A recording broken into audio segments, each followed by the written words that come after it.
Selamat pagi kepada Ibu Tresya Sujana. Perkenalkan saya Febri Rizky sebagai ketua dari kelompok 8. Di sini kami akan menjelaskan tentang topik tren dan isu mengenai gagal jantung. Sebelumnya, adapun anggota dari kelompok 8 adalah Sria Natalia, lalu ada Bella, lalu ada Jevania, lalu ada Nadia.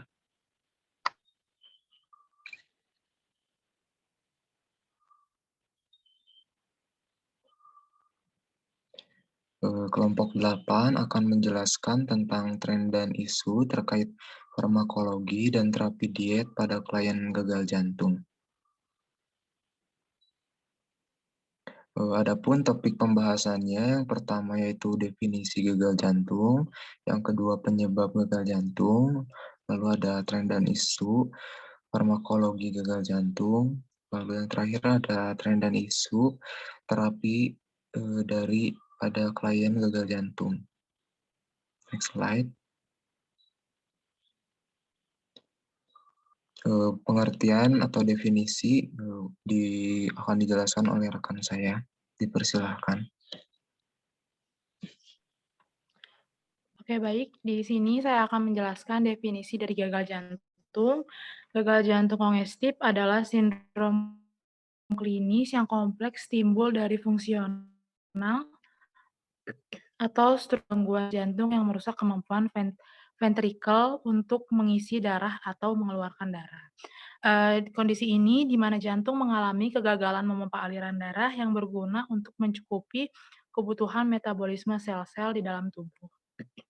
Penyakit ini juga merupakan salah satu masalah kesehatan utama yang menjadi penyebab kematian nomor 1 di dunia yang diperkirakan akan terus meningkat hingga mencapai 23,3 juta pada tahun 2030.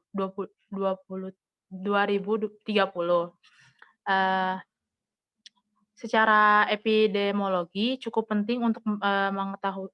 Lanjut.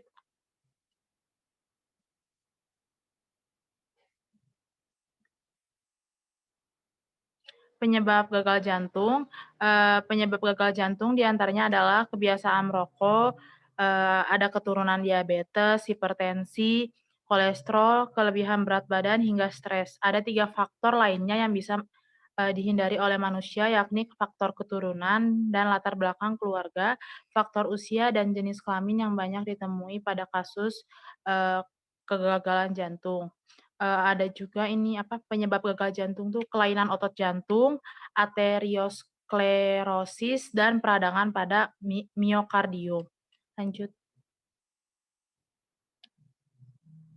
Ada di sini pengertian tren dan isu. Tren itu suatu yang sedang dibicarakan oleh banyak orang saat ini dan kejadiannya berdasarkan fakta.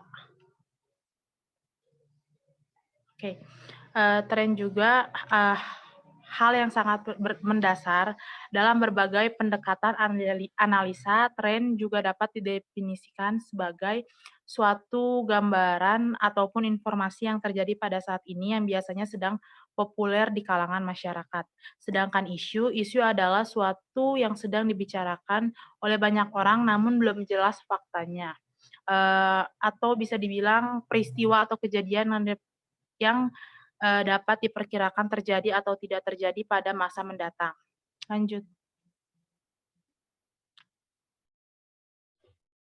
Baik, selanjutnya tren dan isu terapi farmakologi dan non-farmakologi pada klien gagal jantung. Jadi, terapi yang dilakukan kepada pasien gagal jantung dilakukan agar penderita merasa lebih nyaman dalam melakukan berbagai aktivitas fisik dan bisa memperbaiki kualitas hidup serta meningkatkan harapan hidupnya. Pendekatannya dilakukan melalui 3 segi, yaitu mengobati penyakit gagal jantung, menghilangkan faktor-faktor yang bisa memperburuk gagal jantung, dan juga mengobati gagal jantung. Baik itu melalui terapi farmakologi, yaitu dengan mengkonsumsi obat-obatan seperti diuretik, beta blocker, dan lain-lain, dan atau bisa juga dengan pencegahan melalui terapi non-farmakologi, yaitu dengan melakukan diet-dietnya yang akan dijelaskan lebih rinci. Next.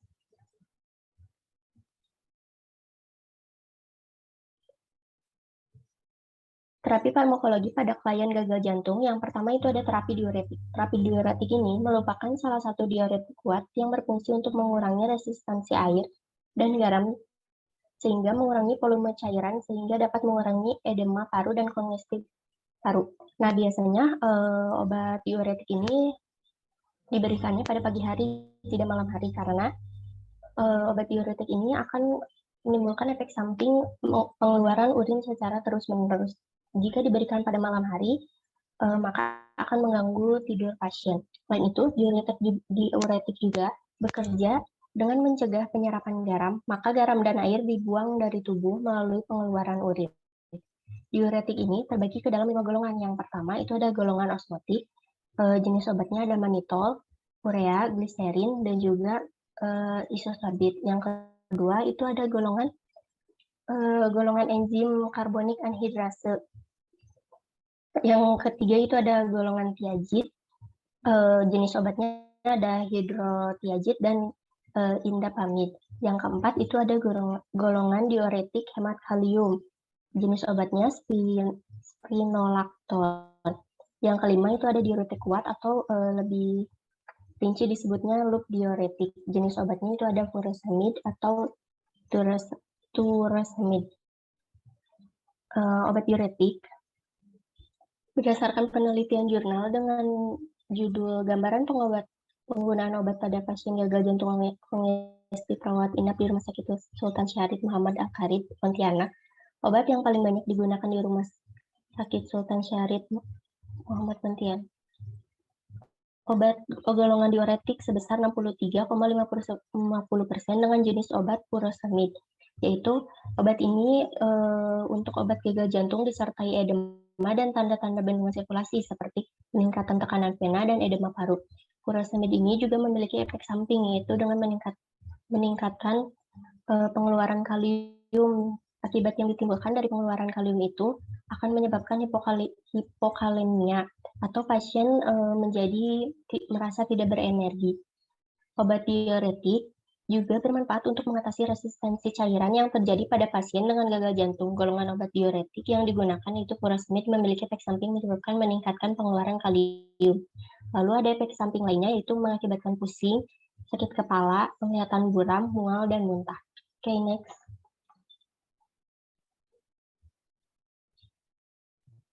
Yang kedua itu ada terapi beta blocker. Terapi beta blocker, golongan obat beta blocker memiliki cara kerja menghambat interaksi reseptor beta. Dengan obat-obatan simpatomimetik, epinefrin maupun norepinefrin, obat golongan beta blocker terbukti membantu mencegah gejala gagal jantung, memperbaiki remodeling ventrikel kiri, menurunkan risiko rawat inap, dan kematian dini. Indikasi utama obat beta blocker yaitu pasien yang mengalami hipertensi, memiliki penyakit jantung koroner. Nah, terapi obat beta blocker ini terbagi dalam 2 jenis. Yang pertama itu ada beta blocker selektif, di mana pada beta blocker selektif ini menghambat beta 1 yaitu jantung, paru-paru, dan juga jantung, ginjal, dan juga otak. Golongan obatnya itu ada acebutolol, atenolol, bisoprolol, dan metoprolol. Yang kedua itu ada jenis beta blocker non-selektif, di mana menimbulkan banyak efek samping karena non-selektif ini menghambat beta 1 dan juga menghambat beta 2. Golongan obatnya itu ada propranolol, sotanol, dan juga timolol. Nah, penggunaan obat beta blocker ini juga perlu diperhatikan, terutama yang memiliki permasalahan pada sistem pernapasan, yaitu seperti asma, PPOK, dan lain-lainnya, karena akan menyebabkan bronkospasme.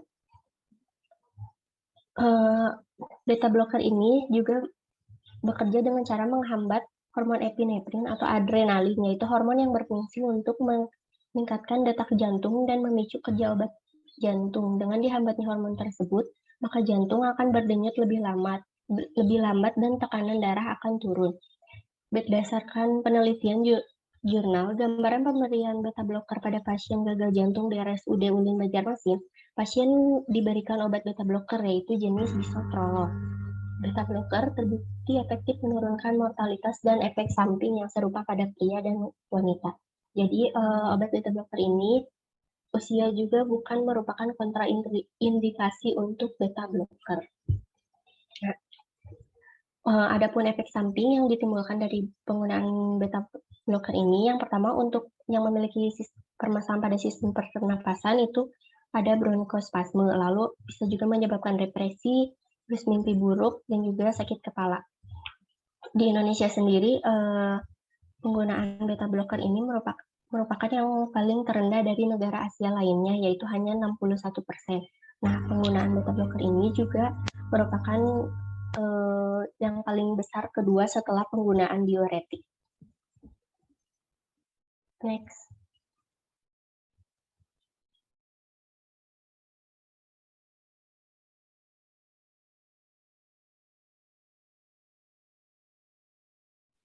Baik, selanjutnya yaitu ada ACE inhibitor, yaitu kelompok obat untuk mengatasi tekanan darah tinggi atau hipertensi. Obat ini juga digunakan untuk menangani gagal jantung dan kerusakan ginjal akibat diabetes atau hipertensi. Obat golongan ACE inhibitor bekerja dengan cara menghambat enzim yang dibutuhkan untuk memproduksi hormon angiotensin II.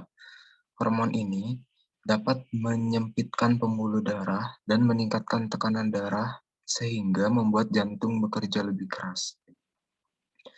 Obat ini termasuk harus diberikan pada pasien dengan fraksi ejeksi ventrikel kiri kurang lebih sama dengan 40%. Mekanisme kerja dari ACE inhibitor ini yakni dengan menghambat perubahan angiotensin 1 menjadi angiotensin 2 yang diperantarai oleh ACE. ACE inhibitor berperan penting dalam mencegah perburukan kondisi jantung. Lalu contoh obat ACE inhibitor ada benezepril, bentuk obat yaitu berbentuk tablet. Lalu ada captopril, bentuk obatnya tablet. Lalu ada enalapril, bentuk obatnya tablet. Lalu ada posinopril, bentuk obatnya tablet. Next slide.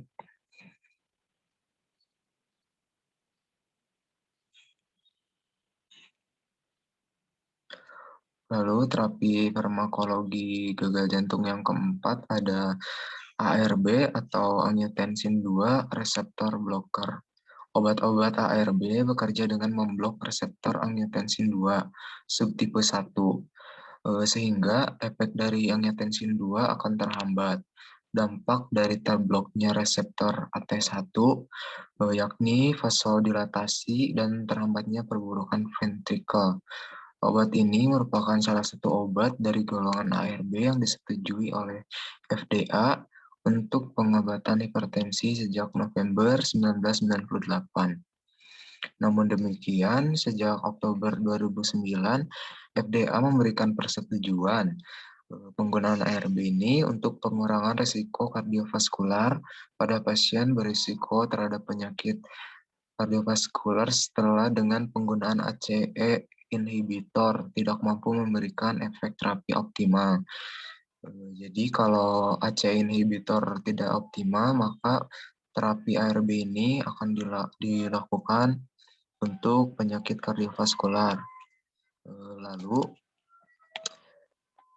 peringatan untuk reseptor angiotensin II ini harus digunakan dengan sangat hati-hati pada stenosis arteri ginjal. Dianjurkan dilakukan dengan pemantauan kadar kalium plasma, terutama pada pasien lansia dan pada pasien gangguan ginjal. Dosis awal yang lebih rendah mungkin sesuai untuk pasien ini. Antagonis reseptor angiotensin II harus digunakan dengan hati-hati pada stenopsis pembuluh mitral atau aorta dan pada kardiomiopati hipertrofik obstruktif. Pasien Afro-Karibian, terutama yang mengalami hipertrofik ventrikel kiri, tidak akan mendapat manfaat dengan pemberian ARB ini. Lalu ada kontraindikasinya, yaitu kehamilan, sama dengan menghambat ACE. Lalu ada efek sampingnya. Biasanya terapi ini efek sampingnya ringan, hipotensi simptomatik termasuk pusing dapat terjadi, terutama pada pasien dengan kekurangan cairan intravaskular. Misalnya yang mendapat diuretika dosis tinggi, hiperkalemia kadang-kadang terjadi juga, angiodema juga dapat terjadi pada beberapa antagonis reseptor angiotensin 2. Next slide.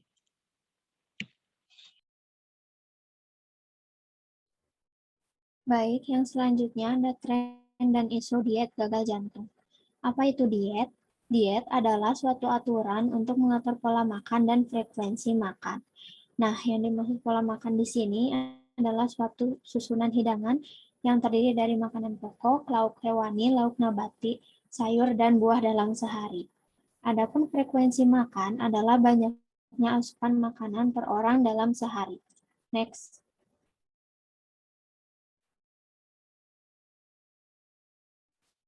Nah, beberapa pola makan yang sering diterapkan pada pasien gagal jantung, yang pertama itu ada diet DASH atau Dietary Approach to Stop Hypertension, dan yang kedua ada diet Mediterranean. Nah, diet DASH dan diet Mediterranean ini punya banyak kemiripan, yaitu kaya akan buah-buahan dan sayuran, tumbuhan polong, gandum, dan mengurangi asam lemak tersaturasi. Next.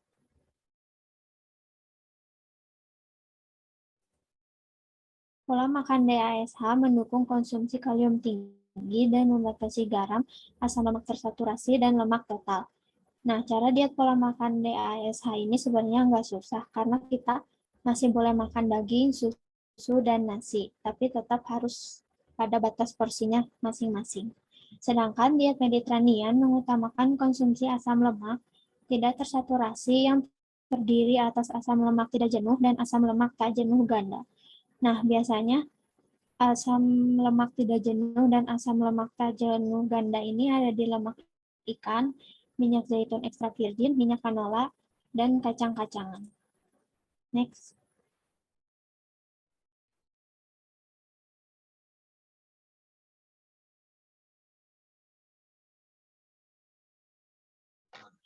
Baik.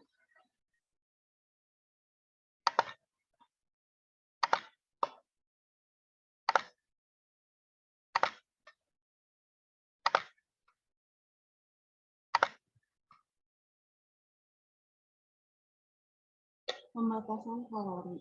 Pembatasan kalori merupakan intervensi diet yang mengurangi pemasukan total kalori sekitar 30-50% dari yang diperlukan untuk menjaga berat badan yang normal. Menurut Weiss dan Fontana 2011, diet pembatasan kalori juga terbukti bisa melawan beberapa faktor resiko kardiovaskular seperti yang pertama diabetes mellitus, hipertensi, obesitas, dan juga yang diketahui dapat mendorong disfungsi jantung. Di sini juga ada pembatasan kalori yang digunakan pengurangan 400 kakao per hari dari pengeluaran energi, yaitu protein 1,2 gram per kilogram, berat badan ideal 25% sampai 30% kalori lemak, dan juga perhitungan karbohidrat dihitung dari sisa kebutuhan kalori. Dan juga diet kalori ini bisa merugikan, diet kalori yang sangat rendah juga bisa merugikan bagi fungsi jantung karena mendorong deposisi trigliserida dalam kardiomyosit yang menyebabkan disfungsi sistolik ventricle kiri. Nah, ventricle kiri artinya dapat menyebabkan jaringan otot jantung menjadi tidak elastis. Hal ini juga dapat menyebabkan penurunan fungsi jantung dalam memompa darah sehingga darah ke seluruh tubuh terganggu. Untuk pembatasan kalori ini baik dilakukan pada seseorang yang mengalami obesitas, tetapi juga harus mengoptimalkan lemak yang masuk dan juga yang keluar.